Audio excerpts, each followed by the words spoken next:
नमस्कार, मैं रुद्रेश पंड्या अपनी चैनल में आप सबका हार्दिक स्वागत करता हूँ। आज का दिन यानी 11 सितंबर 2021 भारतीय तिथि के अनुसार भाद्र शुक्ल की पंचमी शुक्ल की पंचमी तिथि यानी कि ऋषि पंचमी। तो आज का हमारा जो विषय है वो है ऋषि पंचमी के ऊपर। हम गुरु पूर्णिमा है उसे मनाते हैं, टीचर्स डे ये भी सब मनाते हैं, लेकिन भारतीय संस्कृति के संदर्भ में और हिंदू संस्कृति के संदर्भ में ऋषि पंचमी का विशेष महत्व है। आज के दिन हम उन सब ऋषि मुनियों को याद करते हैं जिन्होंने हमारे जीवन में धर्म, अर्थ, काम, मोक्ष जो 4 प्रकार के जो जीवन के जो भाग है उसमें अलग अलग जो विषय है, अलग अलग जो ज्ञान की ज़रूरत है, उन्होंने वो प्रतिपादित किया, हमें समझाया और हमको उसके बारे में ज्ञान दिया। तो अगर हम उनकी गिनती करें ऋषि मुनियों की तो इतने अधिक है, असंख्य है कि शायद हम उनके बारे में बोलना शुरू करें तो कितने ही दिन चले जाए, फिर भी हम उसके बारे में पूर्णता से बात नहीं कर पाएंगे।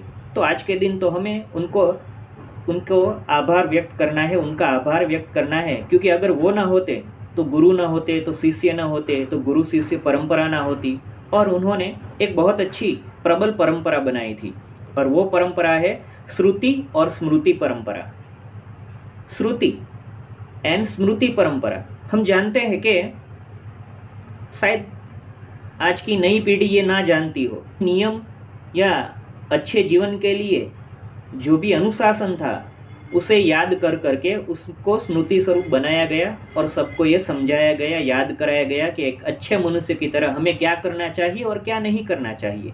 तो ऐसी तो बहुत सारी जानकारी थी जो ऋषि हमें देना चाहते थे। तो उन्होंने क्या किया, उन्होंने जो भी अनुभव किया या उनके पास जो भी ज्ञान था उन्होंने वो ज्ञान अपने तक सीमित नहीं रखा, लेकिन उसे श्लोक के स्वरूप में, पंक्ति के स्वरूप में अपने शिष्यों को दिया। तो कैसे दिया? श्रुति और स्मृति के परंपरा के संदर्भ में। तो वो उन श्लोकों को गाते थे और शिष्य उनको सुनते थे और उन्हें याद रखते थे, और इसी तरह ये परंपरा है वो क्रियान्वित हुई और हजारों सालों बाद भी हमें अच्छे अच्छे पुस्तक मिल रहे हैं। उसके पीछे जो ये बात है श्रुति और स्मृति परंपरा, ये इनका श्रेय हमें इन सब ऋषियों को देना पड़ेगा कि उन्होंने अलग अलग विषयों पर जो ज्ञान संपादित किया था वो परंपरा के तौर पे उन्होंने जीवित रखा और आज हम उसे प्राप्त कर रहे हैं। कोई भी ये बुद्धिशाली इंसान पूछेगा रामायण, महाभारत ये सब तो हजारों साल पहले हो गया था, तो वो कैसे अभी जीवित रह सकता है? इतने साल में तो है वो पुस्तकें नष्ट हो गई होगी, जो लिखा होगा वो छिन्न भिन्न हो गया होगा। तो आप कैसे कह सकते हो कि इसमें जो इस पुस्तक में लिखा है वो सही है? हाँ, वो सही है, इसलिए सही है कि ये श्रुति और स्मृति परंपरा के कारण है वो जीवित रहा, और जब भी जिसको ये मौका मिला तब उसने उसे फिर से पुनर्जीवित करने का प्रयास किया।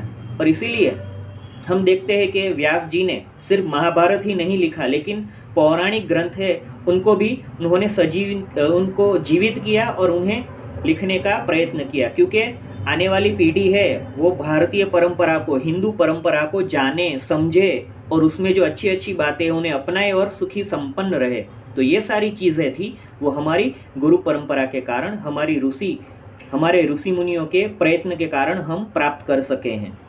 और ऐसा कोई भी क्षेत्र नहीं है कि जहाँ ऋषि मुनियों ने अपना योगदान नहीं दिया हो। अगर आज के संदर्भ में बात करें 21वीं सदी में, तो आज हम जिस युग में जी रहे हैं, विज्ञान, टेक्नोलॉजी, रॉकेट और विमान के युग में हम जी रहे हैं, तो ये सारी चर्चा तो हजारों सालों पहले हमारे ग्रंथों में की गई है। लेकिन भारत का ये दुर्भाग्य है कि भारत में लिखी गई ये सारी चीज़ें, ये सारा ज्ञान कहीं है वो पढ़ा था और देश के लोगों ने उन्होंने ये ढूंढा और उसे प्रायोगिक और साइंटिफिक बनाया और दुनिया के सामने रखा, और ये जो शोध है वो उनके नाम पर प्रस्थापित हो गई। तो ये सारी चीज़ें वो कर सके क्योंकि उन्होंने उसे प्रायोगिक स्वरूप दिया और उसे साबित किया, जो हम साबित नहीं कर पाए। हमारे पास है वो ज्ञान है, लेकिन हम उसे साबित नहीं कर पाए, इसलिए हम शायद पिछड़ गए। तो ये सारी चीज़ें हैं, लेकिन हमारे पास ये साहित्य था, ये हमारे पास ये ज्ञान विज्ञान पड़ा था, ठीक है। हमें और भी उसे टटोलने की ज़रूरत है, ताकि हम ज़्यादा से ज़्यादा है वो साइंटिफिक रिसर्च कर सके।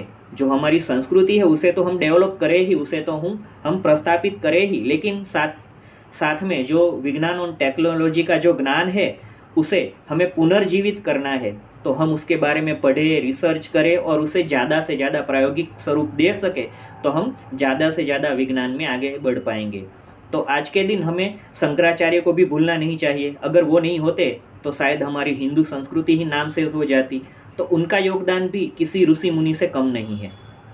तो आज हम उनको भी याद करें, और सारे ऋषि मुनि जिन्होंने जो भी योगदान दिया है भारतीय संस्कृति, विज्ञान या जीवन में, आज हम उन सबका आभार व्यक्त करते हैं। और मैं डिस्क्रिप्शन में एक लिंक छोड़ जाऊंगा, तो आप उसमें भी देखिएगा। भारत के संदर्भ में ही बहुत सारी ऐसी बातें हैं जो आज के नई जनरेशन को जाननी चाहिए, और उसमें बहुत अच्छे तरीके से वो सिखाया गया है, समझाया गया है।